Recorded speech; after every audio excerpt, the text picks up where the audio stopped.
सभी को सादर नमस्ते। सनातन वैदिक धर्म यूट्यूब चैनल में आप सभी का हार्दिक अभिनंदन। आइए मित्रों, विदुर नीति की श्रृंखला में आज हम कक्षा संख्या 22 को पढ़ेंगे। 21 हमारी कक्षाएं हो गई हैं, 21 वीडियो हमारी बन चुकी हैं। आज 22वीं ये वीडियो आपके लिए प्रस्तुत की जा रही है और आपसे एक ही अपेक्षा है कि आप इन विचारों को अधिक से अधिक शेयर करके लोगों तक पहुंचाएं और चैनल को सब्सक्राइब करके जोड़ें।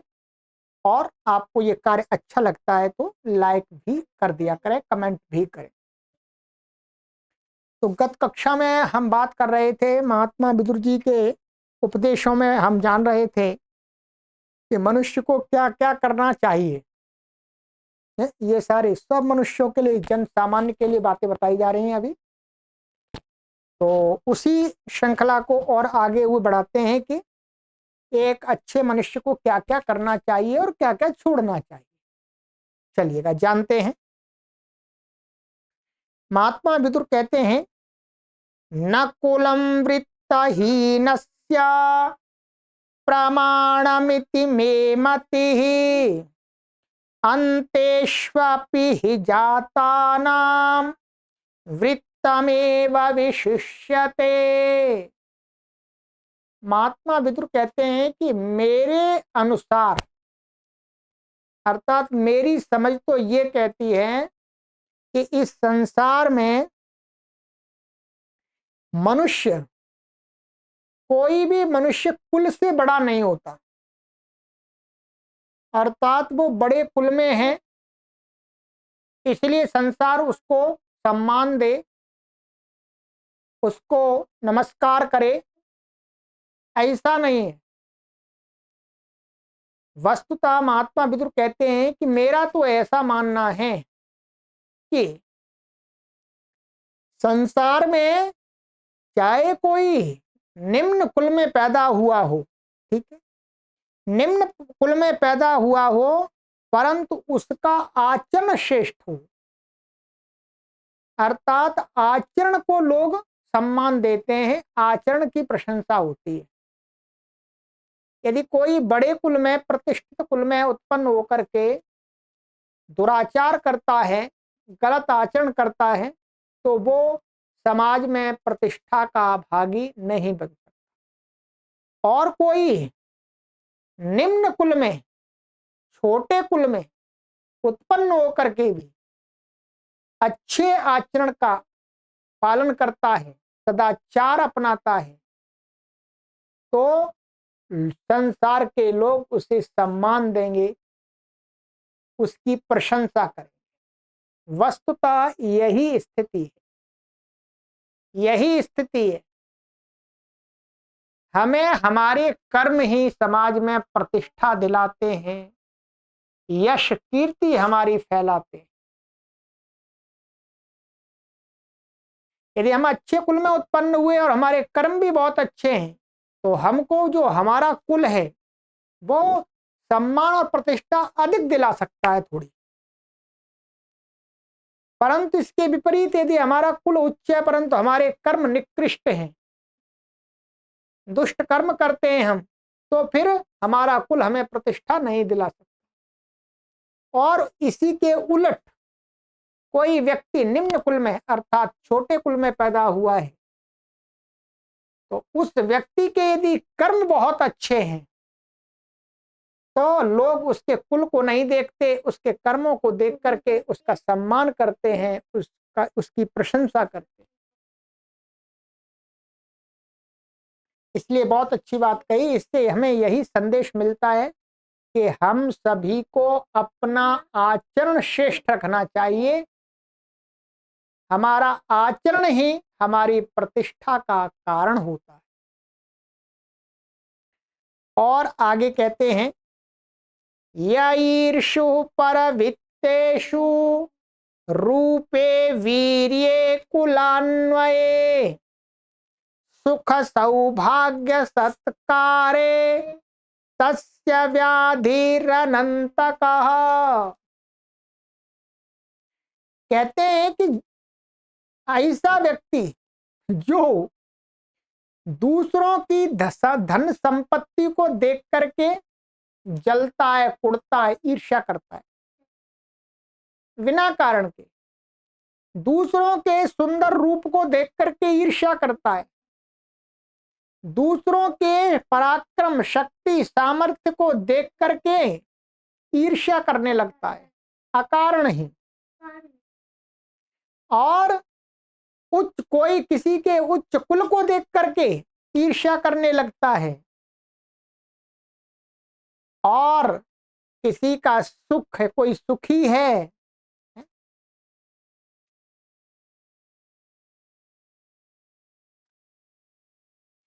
तो किसी के सुख को देख करके, सम्मान को देख करके, किसी की समाज में प्रशंसा हो रही है उसको देख करके ईर्ष्या करता है। तो कहते हैं भाई ये रोग उसका जीवन पर्यंत माने मृत्यु पर्यंत चलेगा, इसका कोई इलाज नहीं। कहने का तात्पर्य यह है कि ईर्ष्या मनुष्य का एक बहुत बड़ा रोग है, असाध्य रोग है, जो मरने पर ही मिटता है। तो इसलिए मनुष्य को ईर्ष्या नहीं करनी चाहिए। इस यहाँ पर श्लोक के माध्यम से ईर्ष्या जो वृत्ति है, ईर्ष्या जो स्वभाव है, उसकी निंदा की गई है, क्योंकि प्रत्येक मनुष्य बीमारियों से दूर रहना चाहता है। तो ये जो ईर्ष्या है ये भी एक असाध्य बीमारी है। तो इस ईर्ष्या रूपी असाध्य रोग से भी मनुष्य को दूर रहना चाहिए।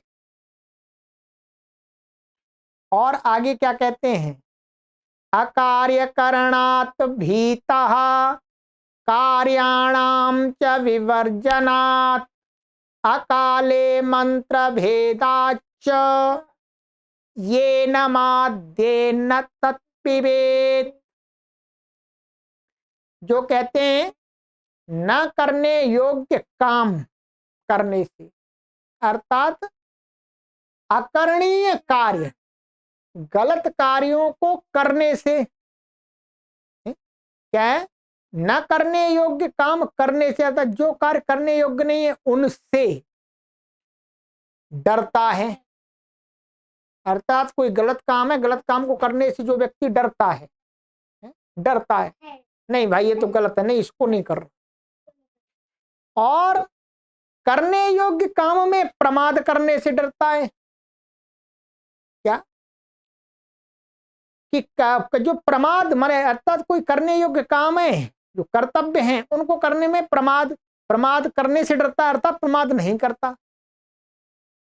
और कहते हैं कार्याणाम च विवर्जनात्, और अकाले मंत्र भेदाच्च, कार्य पूरा होने से पहले भेद ना खुल जाए, उसकी योजना ना प्रकट हो जाए, इस बात से डरता है।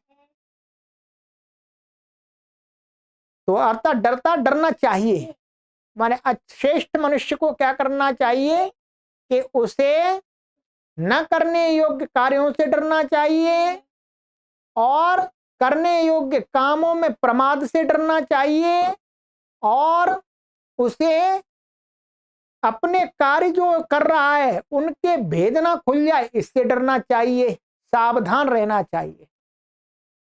और माद्य न तत्पिबेत, जो नशा उत्पन्न करने वाले पदार्थ हैं उनका सेवन नहीं करना। ये श्रेष्ठ व्यक्ति के लक्षण बताए। और आगे बताते हैं विद्या मदो धन मद तृतीयोभिजनो मदः मदा एते अवलिप्तानाम एत एव सताम दमाः। क्या कहते हैं, विद्या का मद, धन का मद, और तीसरा ऊंचे कुल का मद। अर्थात जो व्यक्ति विद्या, अरे मेरे पास तो बहुत विद्या, में तो बहुत बड़ा ज्ञानी हूं, इसका मद, और मेरे पास तो अपार संपत्ति है, धन का मद, और मैं तो बहुत बड़े कुल का व्यक्ति हूं भाई, मेरा कोई क्या बिगाड़ लेगा। तो कहते हैं ये जो तीन मद हैं, ये घमंडी पुरुष के लिए वास्तव में क्या है, मद है। जो अहंकारी व्यक्ति होता है वो विद्या की प्राप्ति में क्या हो जाता है, उसको विद्या का मद हो जाता है। धन आ जाता तो धन का मद हो जाता, उच्च कुल में जन्म हो जाता है तो वो उच्च कुल का मद हो जाता है। तो ये कहते हैं कि ये जो मद है, ये जो चीजें हैं, विद्या, धन और उच्च कुल का होना, ये घमंडी व्यक्ति के लिए मद है, अर्थात ये उसके लिए नशा का कार्य करते हैं। परंतु यही तीनों, विद्या, धन और उच्च कुल का होना, ये अच्छे व्यक्ति के लिए क्या है, दम है। अर्थात अच्छे व्यक्ति के पास में, साधु व्यक्ति के पास में, सज्जन व्यक्ति के पास में यदि विद्या आती है तो उसका जीवन और पवित्र बनता है। वो घमंड में घर्राता नहीं है, वो विनम्र बनता है, और धन आने पर उसे धन का घमंड नहीं होता, धन का सदुपयोग करता है, अपने लिए करता है, दूसरों के लिए करता है।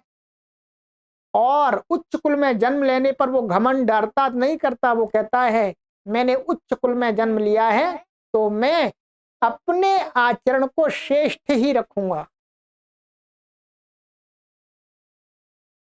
तीन चीजें हैं, ये तीन चीजें दुष्ट के पास जाती हैं तो दुष्ट के लिए ही वो नाश का कारण बन जाती हैं, अर्थात घमंड पैदा कर देती हैं। और यही तीन वस्तुएं यदि श्रेष्ठ सज्जन साधु पुरुष के पास जाती हैं तो उसके लिए एक वरदान सिद्ध हो जाती हैं और वो समाज के लिए उपयोगी बनता है।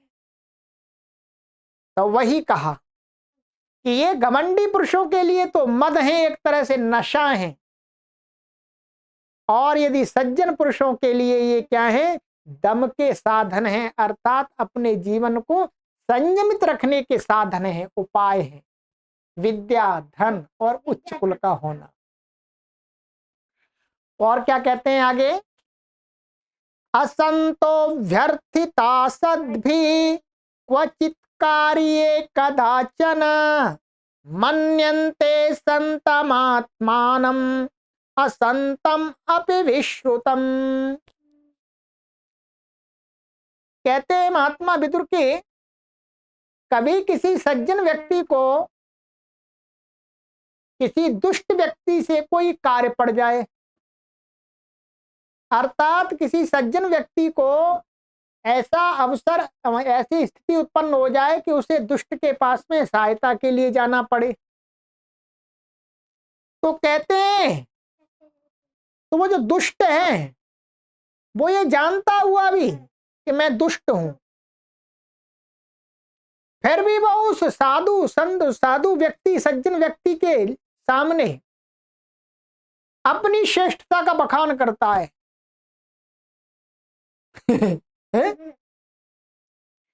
क्या वो, अर्थात वो अपने आप को श्रेष्ठ बड़ा समझने लगता है कि देखो ये श्रेष्ठ व्यक्ति मेरे पास आया तो मैं श्रेष्ठ ही तो हूं।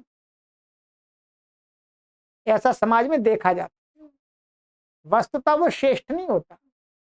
किसी अच्छे व्यक्ति को यदि किसी कोई आवश्यकता पड़ गई और उसे लगता है ये दुष्ट व्यक्ति है, परंतु हो सके शायद सहायता कर दे, परंतु इसका मतलब ये नहीं है कि साधु बन जाएगा। और वो तो समझता है दुष्ट तो यही समझता है भाई मैं तो अच्छा हूं तभी तो आया है मेरे पास में, ऐसा ही व्यवहार में देखा जाता है। और कहते हैं आगे, गतिरात्मवतां संतः संत एव सतां गतिः असतां च गतिः संतो न स्वसंतः सतां गतिः। अच्छा उपदेश है। कहते हैं कि जो मनस्वी व्यक्ति होते हैं उनको सहारा देने वाला साधु व्यक्ति होता है। अर्थात जो सज्जन व्यक्ति होता है, साधु व्यक्ति होता है, वो अच्छे लोगों का भी सहायक होता है, उनकी सहायता करता है। और कहते हैं संत, जो संतों के भी सहारे संत होते हैं। और उन जो श्रेष्ठ व्यक्ति है, जो किसी विद्वान विचारक की सहायता कर रहा है, उसकी सहायता करने वाले और उससे भी बड़े संत होते हैं। और कहते हैं दुष्टों को भी सहारा देने वाले संत होते हैं, माने साधु लोग दुष्टों को भी सहारा दे देते हैं, उनका भी सहयोग कर देते हैं। और पर दुष्ट लोग संतों का सहारा कभी नहीं करते, अर्थात दुष्ट लोग संतों की सहायता कभी नहीं करते। दुष्टों की दुष्ट प्रवृत्ति को यह दर्शाया गया कि दुष्टों का स्वभाव ही दुष्ट होता है।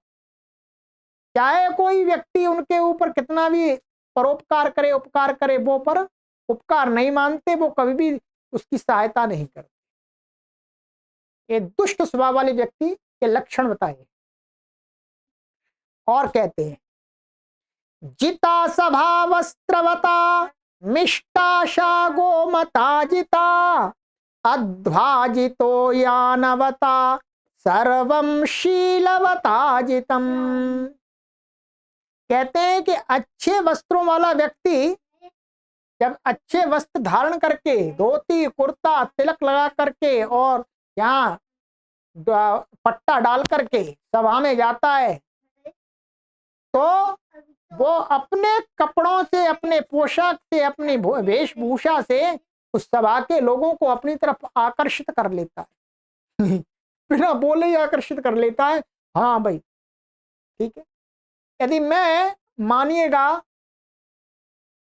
मैं एक अच्छे कपड़े पहन करके, बाकायदा धोती कुर्ता, वैसे तो कुर्ता तो पहनता ही हूं मैं, और अच्छा सा मोटा सा तिलक लगा करके 3 उंगली वाला, ऐसा और ऐसा, ठीक है, और चोटी तो है ही हमारे, ठीक है, और अच्छा सा दुपट्टा डाल करके पीला, और सभा में चला जाऊं तो लोग कहेंगे अरे ये तो बहुत बड़े साधु संत महात्मा व्यक्ति है। मैंने उनको कुछ भी नहीं बताया, फिर भी वो मेरे मन में, मेरे प्रति न जाने क्या क्या मन में विचार कर लेंगे कि बहुत अच्छा व्यक्ति। तो वही कहते हैं जिता सभा वस्त्रवता, अच्छे वस्त्रों को धारण करके व्यक्ति सभा में बैठे हुए लोगों को अपनी तरफ आकर्षित कर लेता है, चाहे उसके अंदर ज्ञान ना हो बेशक। और कहते हैं जिसके मिष्टाशा गोमता जिता, जिसके पास गौए हैं, क्या है गौए हैं, वो भिन्न भिन्न प्रकार के स्वीट्स बना करके, गौओं का अर्थ है पशु, गाय भैंस भेड़ बकरी आदि जिनसे दूध निकलता है। तो जिस व्यक्ति के पास में गोधन है, पशुधन है, वो क्या है अच्छे अच्छे पकवान बना करके अपनी जो उसकी जिह्वा की इच्छाएं उनको पूर्ण कर लेता है, अर्थात उनको जीत लेता है। कभी जिह्वा को लगा, मन को लगा कि भाई रसगुल्ले खाने तो रसगुल्ले बना लेगा, खोआ बनाना खोआ, बालूशाही बनानी है बालूशाही, भिन्न भिन्न प्रकार के पकवान बना के खा लेगा जी, क्योंकि उसके पास तो है दूध दही खोआ आदि। ठीक है, इसलिए जिसके पास में गौ आदि पशु हैं वह दूध घी मक्खन खोआ आदि पदार्थों के आस्वादन से मीठे मीठे स्वाद की आकांक्षाओं को जीत लेता है, अर्थात वह अपनी इच्छाओं को पूर्ण कर लेता है। और कहते हैं अध्वाजितो यानवता, मार्ग को पूरा कौन कर लेता है, जिसके पास में गाड़ी है। प्राचीन काल में गाड़ी क्या हुआ करती थी, रथ हुआ करता था या घोड़ा हुआ करता था, ठीक है। तो जिसके पास में सवारी है तो सवारी से चलने वाला मार्ग को जीत लेता है, अर्थात मार्ग को तय कर लेता है, जहां जाना वहां पहुंच जाता है। और कैसे कहते अंत में, शीलवता जितम सर्वम, जिसका स्वभाव अच्छा है, जो सुशील व्यक्ति है वो तो सब कुछ जीत लेता है, वो जो चाहे वही प्राप्त कर लेता है जी। जो अच्छे स्वभाव वाले व्यक्ति होते हैं वो सब कुछ प्राप्त कर लेते, उनको किसी चीज की कमी नहीं पड़ती, चाहे जेब में एक ढेला ना हो, परंतु उनको अपने स्वभाव से जहां आवश्यकता पड़ती है और लोग उनको अपने आप दे देते। तो यहां पर सब में कुल मिलाकर के क्या कहा, मनुष्य को अपना स्वभाव अच्छा अवश्य बनाना चाहिए, जिससे मनुष्य सबको अपने वश में कर सकता है। यदि हमारा स्वभाव अच्छा है तो हम सबको अपने वश में कर सकते हैं। तो यहां पर महात्मा विदुर ने यही शिक्षा दी कि हमें अपना स्वभाव अच्छा बनाना चाहिए। ठीक है, और कहते हैं, शीलम प्रधानम पुरुषे तद यस्येह प्रणश्यति, न तस्य जीवितेनार्थो न धनेन न बंधुभिः। पुरुष में अच्छा स्वभाव ही मुख्य है, प्रधान है, जिसका वही नष्ट हो जाता, अर्थात जिस व्यक्ति का स्वभाव ही अच्छा नष्ट हो गया, मीठा बोलना, विनम्रता आदि ये सब समाप्त हो गए, तो कहते हैं इस संसार में उसका जीवन, धन और बंधुओं से कोई प्रयोजन नहीं रहता, अर्थात वो निरर्थक है सारी उसके लिए। जिसका अपना स्वभाव ही खराब हो गया तो ना तो उसके परिवार वाले उसका वो कुछ उद्धार कर सकते, ना उसके सगे संबंधी कर सकते, ना उसके मित्रगण कर सकते, कोई कुछ उसका नहीं कर सकता, अर्थात दूसरों से उसका कोई प्रयोजन नहीं। इसमें भी स्वभाव की तरफ इशारा किया है कि मनुष्य को अपना स्वभाव अच्छा बनाना चाहिए। यदि स्वभाव हमारा खराब हो गया तो संसार में कोई भी हमारी सहायता नहीं करेगा, कोई भी सहायता नहीं करेगा, घर वाले भी सहायता नहीं करेंगे। अपना आप स्वभाव खराब करके देख लीजिएगा, हर समय क्रोध करना आरंभ कर दीजिएगा, हर समय गाली गलौज करना से आरंभ कर दीजिएगा, कोई आपकी सहायता नहीं करेगा। और आप सबको नमस्कार करना आरंभ कर दीजिएगा, सबका सम्मान करना आरंभ कर दीजिएगा, मीठा बोलना आरंभ कर दीजिएगा, फिर आप देखिएगा आपका वह अच्छा स्वभाव सभी लोगों को आपका सहायक बना देगा। तो मुख्य रूप से हमें अपना स्वभाव अच्छा रखना चाहिए, तभी हम समाज में जो हम चाहें वो प्राप्त कर सकते। ठीक है जी, चलिए। तो आज की कक्षा में कुछ श्लोकों पर हमने चर्चा कर ली है, अब आगे और यही विषय चल रहा है। ठीक, चलिए शेयर करते रहिएगा, कम से कम 100 लोगों को तो अवश्य शेयर करते रहें इस ज्ञान। सर्वे सभी को सादर नमस्ते, ओम।